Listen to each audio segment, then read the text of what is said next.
Friends, आज का हमारा टॉपिक है रक्त मोक्षण। तो जैसे पंचकर्मा में अगर टॉपिक आता है या क्वेश्चन आता है आपको रक्त मोक्षण के ऊपर, तो वो 3 तरीके से आ सकता है। सबसे पहले तो यही लिखेंगे कि रक्त मोक्षण के योग्य अयोग्य का वर्णन करते हुए इसकी विधि का वर्णन करें। मतलब क्या है कि आपको पूरा रक्त मोक्षण बताना है कि रक्त मोक्षण में जो भी उसके टाइप्स है, जिस तरीके से रक्त मोक्षण किया जाता है, उनके बारे में सबके बारे में थोड़ा थोड़ा लिखना होता है। दूसरा क्वेश्चन आपको आ सकता है कि जलोका जो उच्चारणीय है, मतलब जलोका का उच्चारण कैसे करते हैं, जलोका द्वारा रक्त मोक्षण उस विधि का वर्णन कीजिए, या फिर सिरावेद आता है। इस 3 तरीके से क्वेश्चन आ सकता है। तो हम सबसे पहले अपना पहले क्वेश्चन के अकॉर्डिंग करें कि अगर हमसे नॉर्मल रक्त मोक्षण पूछा जाता है, उसके बारे में हमें क्या क्या चीजें पता होनी चाहिए। तो सबसे पहले इसका इंट्रोडक्शन क्या है कि जो रक्त मोक्षण है, जैसे अब इससे पहले हमने हमारे जो पंचकर्मा के टॉपिक है, जैसे वमन है, विरेचन है, बस्ती, नस्य, इनमें हमने क्या देखा कि हमने दोषों का शोधन किया। मतलब दोषों को निकालना इनका मेन उद्देश्य था। जैसे वमन के द्वारा कफ ज्यादा निकल रहा है तो कफ दोष को निकालना उद्देश्य है। विरेचन के द्वारा पित्त का निकालना, जो पित्त का निर्हरण उद्देश्य है। बस्ती है वो वात का निर्हरण कर रही है। जो नस्य है उसमें हमारे ऊर्जत्रुगत जो एरिया है उसमें अगर कफ लिप्त है तो उसको निकालने का काम कर रहे हैं, यानी दोषों को निकाला जा रहा है। लेकिन जो ये रक्त मोक्षण है, इसमें क्या है, हमारी रक्त धातु निकाली जा रही है, यानी इसमें धातु इन्वॉल्व हो रही है। हालांकि आचार्य सुश्रुत ने तो रक्त को भी दोष माना है, चतुर्थ दोष माना है, लेकिन इसमें क्या हुआ, धातु का निर्हरण किया जा रहा है। क्योंकि रक्त हमारे शरीर की बहुत महत्वपूर्ण धातु है। इसकी दुष्टि होने पर अनेक प्रकार के रोग होते हैं, तो उन रोगों के शमन के लिए रक्त मोक्षण किया जाता है। फिर आती है इसकी परिभाषा। 2 वर्ड से मिलकर बना है रक्त और मोक्षण। रक्त तो हमें पता है जो हमारा ब्लड है, मोक्षण का मतलब होता है उसका निर्हरण करना, उसको निकालना।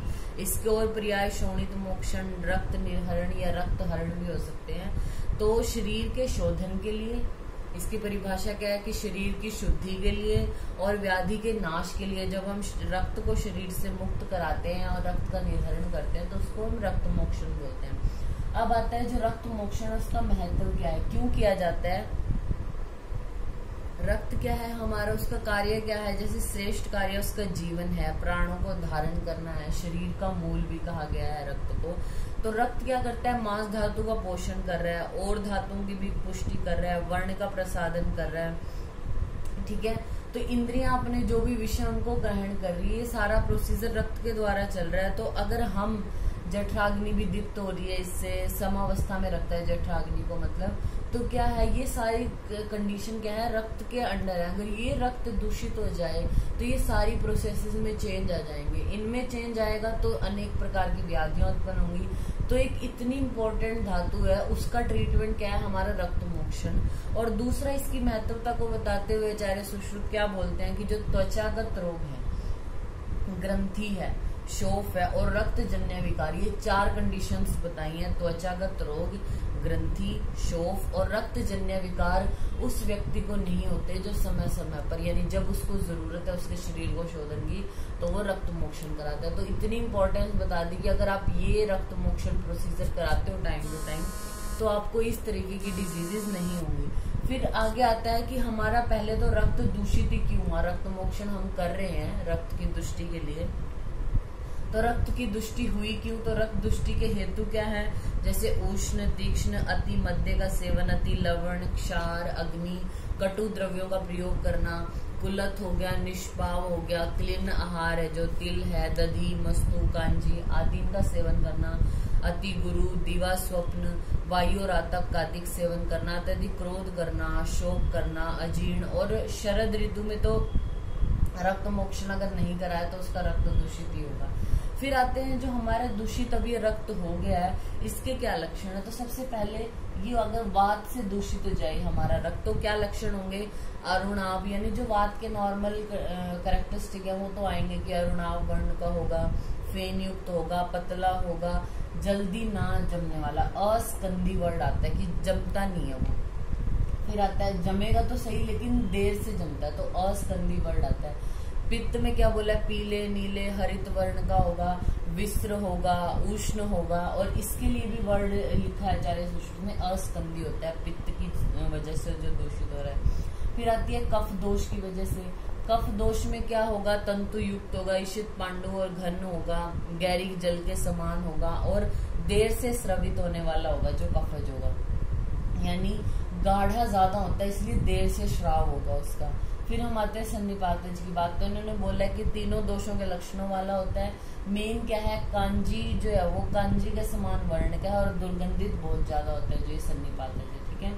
फिर आते हैं जो ये हम रक्त मोक्षण करा रहे हैं इसके योग्य कौन है और अयोग्य कौन है। तो सबसे पहले बात करते हैं योग्य कौन है, यानी किसमें इंडिकेशंस है, किन पेशेंट, कौन से वो ऐसे पेशेंट है जिनमें हम रक्त मोक्षण करा सकते हैं। तो इसके लिए आचार्य जो चरक है उन्होंने श्लोक भी बताया, तो आप अगर श्लोक नहीं कर सकते तो मैं आपको हिंदी में बता रही हूँ।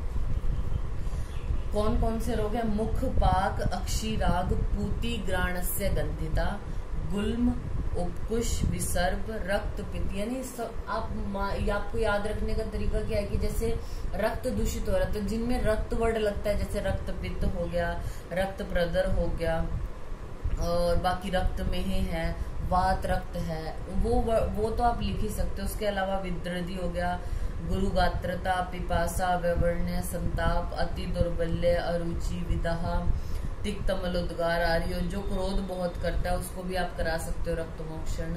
और सम्मोह वाले को, लवणास्यता वाले पेशेंट को, दुर्गंधता, स्वर क्षय, तंद्रा निद्रा अति योगश्च, यानी तंद्रा और निद्रा जिसको ज्यादा आ रही है, या फिर तमश्च अति दर्शनम, कंडू, कोट, पीड़िका, कुष्ठ, चरमदल आदि जो कंडीशंस हैं, ये आचार्य चरक ने जो वो सूत्र स्थान के 24वें अध्याय में वर्णन किया इसके योग्य का।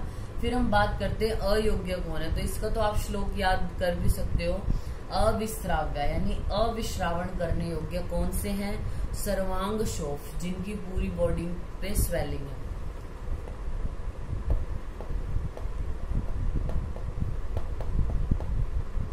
सर्वांग शोफ। उसके बाद क्षीणस्य च अम्ल भोजन निमित्त है, यानी जो अम्ल भोजन ज्यादा करके क्षीण हुआ है वो पेशेंट। और अगर उसको क्या हो जाए, पांडु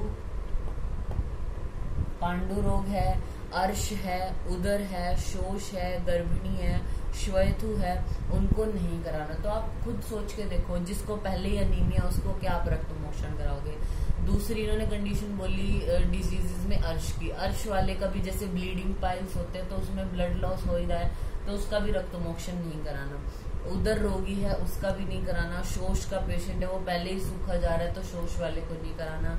गर्भिणी है या शोथ है जिसमें, उसमें नहीं कराना। फिर अब हम आते हैं इसके टाइप्स पे। जो हमारा रक्त मोक्षण होता है वो दो तरीके से होता है। पहला है शस्त्र विश्रावण, यानी शस्त्र के द्वारा जिसमें हम विश्रावण करते हैं। और दूसरा हमारा आता है अनुशस्त्र। शस्त्र विश्रावण में हमारे दो आते हैं, प्रच्छान और सिरावेद।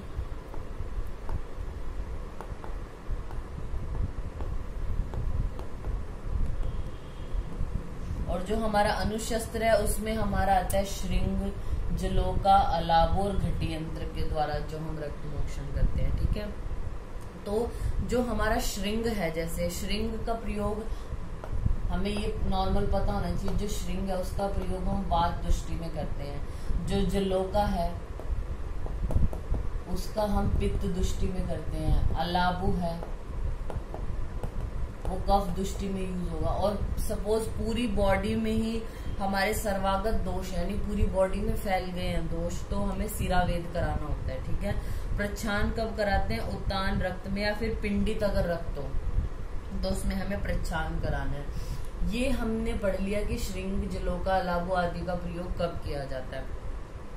अब क्या होता है, अगर आपको जैसे सपोज जैसे हमने क्वेश्चन बताया जिस अकॉर्डिंग हम कर रहे हैं कि रक्त मोक्षण अगर आपको आता है सिंपल, तो आपको सबसे पहले रक्त मोक्षण की डेफिनेशन बतानी है क्या होता है। उसके महत्व में आप एक लाइन लिख सकते हो कि जो त्वचागत रोग है, ग्रंथि आदि नहीं होते।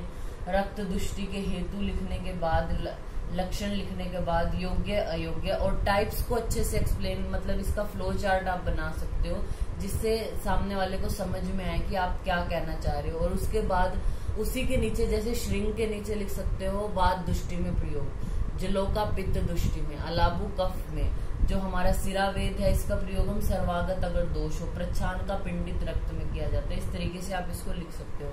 फिर आता है जो हमारा रक्त मोक्षण है, उसका योग्य काल क्या है। अब ये तो हम रक्त मोक्षण तो कर रहे हैं, लेकिन काल क्या है, किस टाइम करना है। तो बोले शरद ऋतु में तो करना है, क्योंकि हमारा उस टाइम पित्त प्रकोपित होता है। जिस दिन अधिक ठंड ना हो, हवा ना हो, या अधिक गर्मी ना हो, मतलब बहुत ठंड भी नहीं है, बहुत गर्मी भी ना हो, दुर्दिन ना हो, मतलब वर्षा ना हो, जो सूरज है वो अच्छे से निकला हुआ हो। वर्षा ऋतु है अगर, तो जब बादल ना हो तब करना है। ग्रीष्म ऋतु में अगर हमें किसी को रक्त मोक्षण कराना है तो शीत समय में कराएं, मतलब जैसे शाम के टाइम पे। हेमंत ऋतु है तो हमें जो है वो मध्याह्न में कराना चाहिए रक्त मोक्षण। फिर उसके बाद जो हम अगर हमें ये रक्त मोक्षण वाला टॉपिक आता है, तो हमने जैसे जब उसके हम पूर्व कर्म, हर जो पंचकर्मा का टॉपिक है उसमें हम इसी तरीके से करते हैं, पूर्व कर्म, प्रधान कर्म और पश्चात कर्म। पूर्व कर्म में हम क्या करते हैं, जैसे कि जो भी हमारा संभार संग्रह है, जो भी चीजें हमें चाहिए उनको इकट्ठा करके रखने का काम है। पेशेंट देखना है कि योग्य है या नहीं है, उससे कंसेंट लेना, उसको इस प्रोसीजर के बारे में सारा बताना, और जो भी उपद्रव हो सकते हैं उनको रोकने के लिए भी जो हमें औषधियां चाहिए उन सबको भी इकट्ठा करके रखना, ये पूर्व कर्म में आता है। फिर प्रधान कर्म में हम प्रच्छान कैसे करते हैं, सिरावेद की जो विधि है, श्रृंग, जलोका, अलाबू, वो हम अपनी नेक्स्ट वीडियो में अभी पढ़ेंगे। उनको एक्सप्लेन करना है थोड़ा थोड़ा, मतलब जैसे कि बहुत 4-5 लाइनों में ही आपको उसको अच्छे से बता देना है। फिर उसके बाद पश्चात कर्म आते हैं, या फिर जो उपद्रव हुआ उनकी शांति के उपाय भी, उसमें सम्यक लक्षण क्या है। फिर पश्चात कर्म में हमारे जो भी पेशेंट को कैसे खाने को बोलना है, कैसे उसका परिहार काल है, इस तरीके से हम पूरा इस रक्त मोक्षण को खत्म करते हैं, ये जो टॉपिक अगर हमें आता है। तो अब हम अपनी नेक्स्ट वीडियो में जो हमारे अनुशस्त्र विश्रावण है, यानी श्रृंग, जलोका और अलाबू, उसके बारे में पढ़ेंगे, और मेन जलोका के बारे में पढ़ेंगे, क्योंकि अगर अलग से क्वेश्चन आता है तो यही आता है कि जलोका उच्चारण के बारे में बताइए। तो ये हमारा टॉपिक हो गया रक्त मोक्षण। Thank you.